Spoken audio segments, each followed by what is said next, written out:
Là tout de suite, à Malicorne, il va être question de fibres artistiques.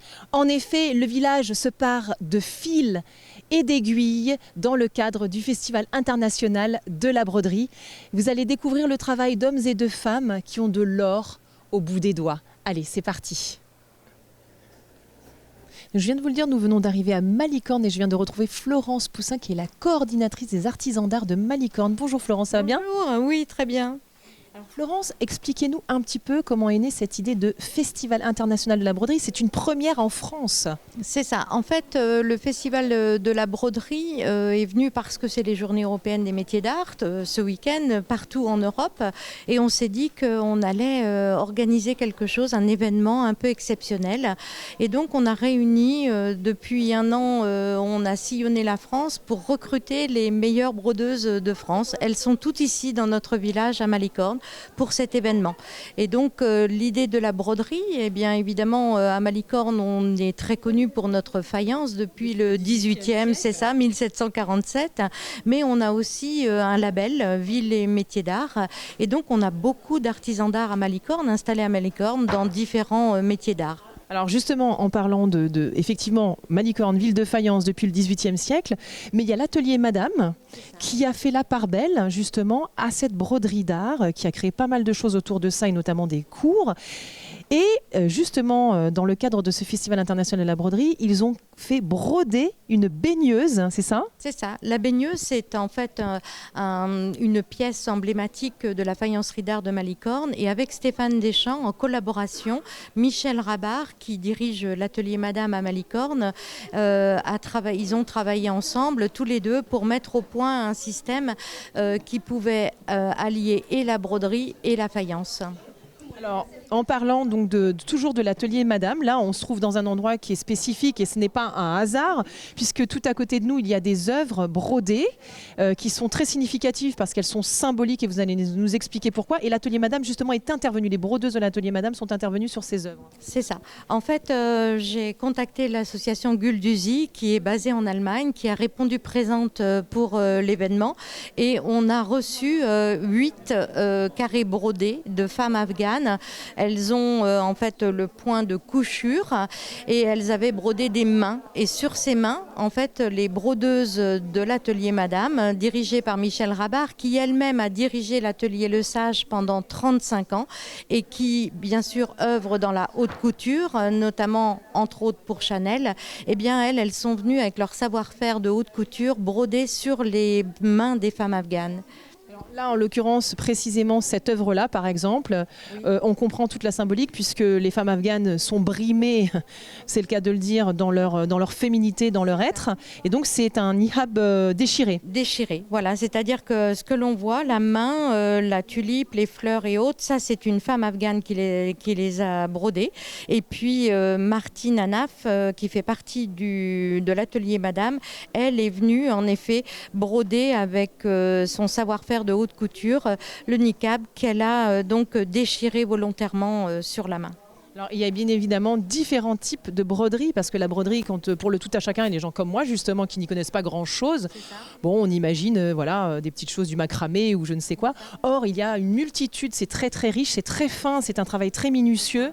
En effet, alors je ne sais pas combien il y a de disciplines au niveau de la broderie, mais il y a la broderie blanche, la broderie ajourée, la broderie au crochet de Lunéville, il y a la tapisserie, l'aiguille, la peinture à l'aiguille, enfin toutes ces différentes broderies. En effet, on a tendance à penser que la broderie c'est du point de croix, mais non, la broderie c'est tout un univers, mais vraiment intéressant. Et c'est ce que découvre aujourd'hui le public qui, en effet, n'avait peut-être pas aussi connaissance de la broderie telle qu'elle est présentée à Malicorne dans cet événement. Alors justement, puisqu'il y a un florilège de choses à voir, ce que je propose, c'est qu'on aille à la rencontre. Par exemple, on parle des femmes afghanes, donc allons voir le travail de ces femmes qui ont de l'or dans les doigts. D'un peu plus près, on va rencontrer justement la présidente de l'association Gulduzi, et puis après on ira voir d'autres choses de plus près. Allez, je vous suis. Entendu, je vous emmène. Super.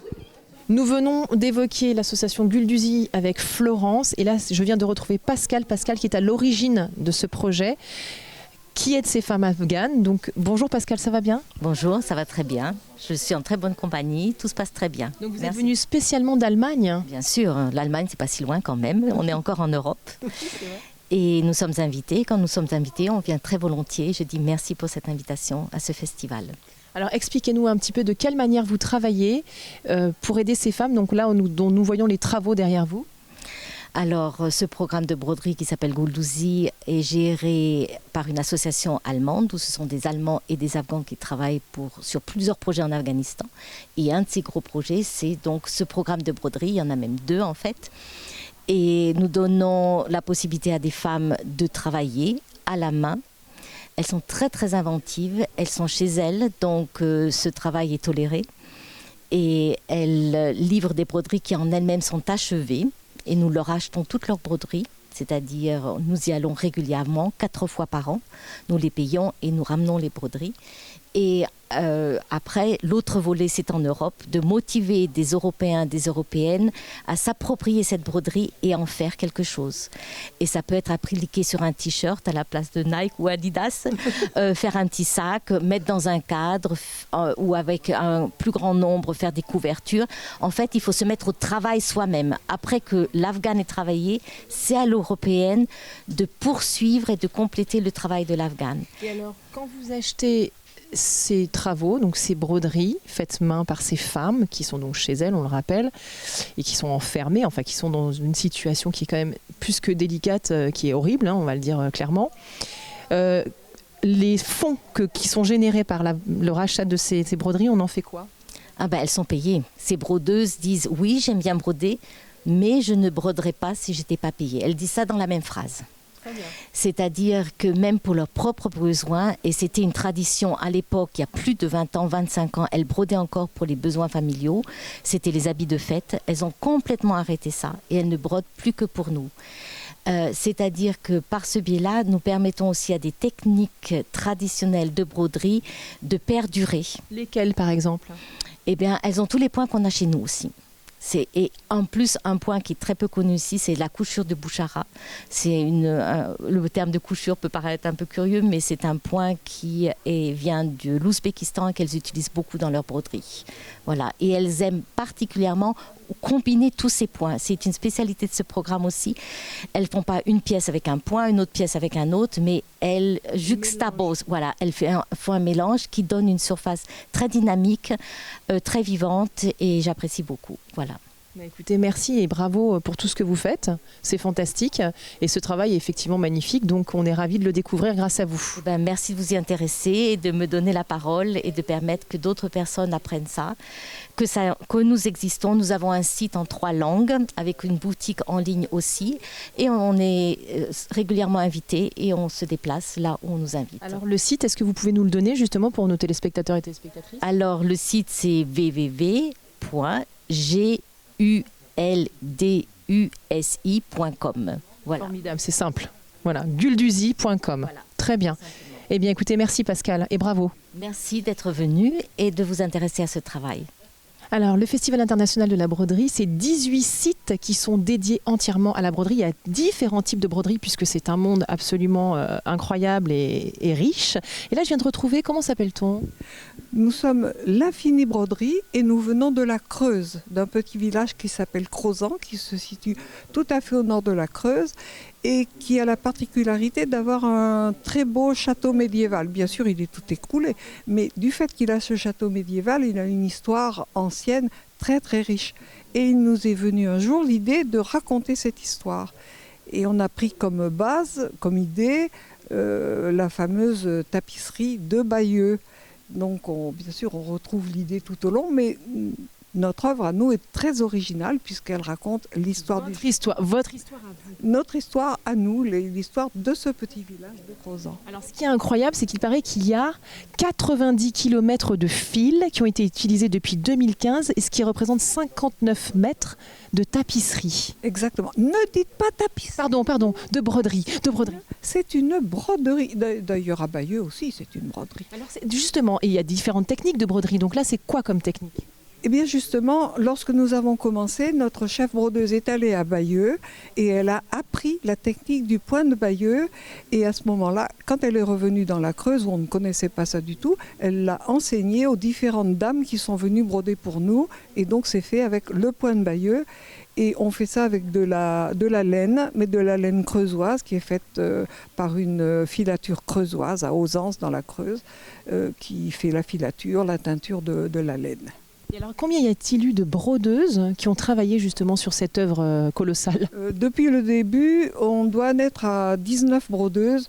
Les plus anciennes ont lâché, mais il y a toujours des nouvelles. On a depuis 2 ans des plus jeunes qui sont venus, qui sont vraiment enthousiasmés aussi par le travail et qui souhaitent continuer. Et vous-même, vous avez donc brodé sur cette œuvre? Non, pas du tout. Moi, je suis dessinatrice. Je suis dessinatrice. Très bien. Parce que on parle beaucoup des brodeuses, du travail de la broderie, mais il y a tout un travail en aval parce qu'il faut faire les recherches, il faut trouver des idées, trouver les documentations et puis il faut les dessiner. C'est pas Donc tout part de cette documentation, vous dessinez et ensuite du dessin, elles font la broderie. Voilà, on retranscrit nos dessins sur la toile, qui est de la toile métisse, et on les confie aux brodeuses et c'est à partir de ce moment-là qu'elles brodent.